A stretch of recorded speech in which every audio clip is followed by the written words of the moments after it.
وای دا قاضي طاهر علي وزیر هني پښتون ټولو زنداني ملګرو ته ډالې دی. البته یو ځل مې ویلې دی وای څو ځله مې ښکل کړې زولنې راته حیرانې شوې، څو ځله مې ښکل کړې هتکړې راته حیرانې شوې، بیا نو سمدستي دستي زما سره ګویانې شوې. ویلې دا څه چل دی دا خو موږ په اول ځل وینو، موږ ښکلوي توبه دا موږ څنګه پاگل وینو. ما ویل ما ته شعر د ملنګ جان بابا را یاد شو چې راوړئ زولنې چې اول ښکل بیا یې پښتو کړم، د مینې کار کې ما لره زندان ما یادوه. بیا نو زولنو ویل چې دا لا څنګه مینه ده، موږ ته یې حال وایه چې په تا دومره شیرینه ده. ته زلمیه څوک یې له کومه نه راغلی، نه خو دې رنګ زیړ دی نه خفا نه غریو نیولی.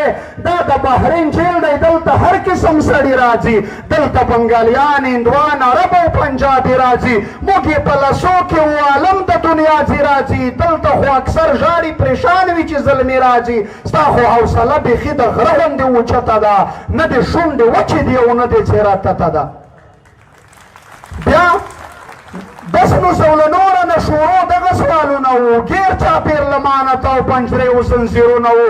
بیا نو زولنو ویل چې دلته مجرمان راځي، دلته یا چرسیان یا پوډریان یا ګڼ کپان راځي، یا خو د انسان د وینو تږي قاتلان راځي. خامخا یو څه جرم لري چې تر زندان راځي. وایه ستا ګناه څه ده، په کوم ګناه راغلی دا چې تر زندان تر هتکړو را رسېدلی؟ ستا ګناه څه بل رنګ ده، په خپل ګناه پېمان نه یې هېڅ په زړه نیولی نه یې او بلکل سرګردان نه یې. ما ویل زه د خوار پښتون افغان ملت وګړی یم، 3 کاله مې وشول چې غربت دلته راوړی یم، بار مې مزدوري کړې ده او بې حده ستړی یم، یو د وطن غم بل پوروړی کرځوړی یم. هلته په وطن کې مو د اور لمبې ژبې وایي، سره ورونه بل دي له چا سره او له چا پښې وایي.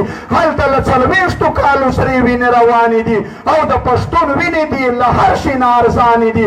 هلته د جهاد په نامه ورور له وروره سره وایي، یو ورور پرې ټوپک ایښی وي بل ورته ټټر وایي. هلته په وطن کې مو کورونه نړېدلي دي او ټول بلډینګونه بازارونه نړېدلي دي، ګرد ښوونځي لیسې او جوماتونه نړېدلي دي.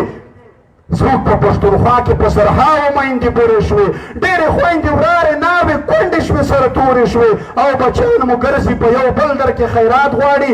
چا چې موږ وژلي یو له هغو نه زکات غواړي او په پښتنو د ترهګر تورونه پورې شول او په افغانانو لر او بر تورونه پورې شول. ټول د سر سړي یې ور حلال کړل د څاروو په شان، تور لیوان لګیا دي زموږ غوښې خوري د سپو په شان. نشته د پښتون په خاوره تش د اوسېدلو ځای، ورکې په جهان کې شو د سر خوندي کولو ځای. کلي په کوڅو کې کرل شوي یې بمونه دي، غوڅې د چا سر او د چا پښې د چا لاسونه دي. نه یې شته مثال پرې شوي بې حده ظلمونه دي، نه یې خوشحالي شته نه اختر ژړا ویرونه دي. بس نو نوره تنګ شول سره یو موټی لشکر شول ټول، زار د منظور جان په ناره پورته لر او بر شول ټول. حق غواړي د امن او د ښه ژوندون کیسه کوي، لر او بر نارې دي د پښتون کیسه کوي. نوره د دې وخت له فرغونیانو خپل ځواب غواړي، نوره له دې وخت د جابرانو خپل حساب غواړي. ما یې هم په نره په سفر ملګرتیا وکړله او ما یې پناه په سمندر ملګرتیا وکړله. ای زندانه ای زولانو دا زما ګناه ده بس، تاسې چې ځواب غواړئ نو دا زما خطا ده بس. ما د خپل افغان او خپل پښتون خبره کړې ده، ما د دې حالاتو د بدلون خبره کړې ده، ما د خپل وطن د آبادۍ فکر اخیستی دی، ما د دې وطن د یووالۍ فکر اخیستی دی. بس مې په دې وجه تورلنګیانو رانیولی یم، دا چې تر زندان تر هتکړو را رسېدلی یم او خو خپېمان نه یم، د وطن په ننګ قربان یمه. شکر ګیلمن وزیر افغان ابن افغان یمه، در مې که زندان مې که شرنګار د زولنو، زه به د وطن د ازادۍ سندرې وایم. بیا نو ټول زندان او هتکړو را سره وژړل او په لاس او پښو کې زولنو را سره وژړل. ویلې ستا همت او افغانیت ته 2 لاسي سلام، یاره ګیلمنه ستا غیرت ته 2 لاسي سلام، یاره ګیلمنه ستا غیرت ته 2 لاسي سلام. اوس تاسې په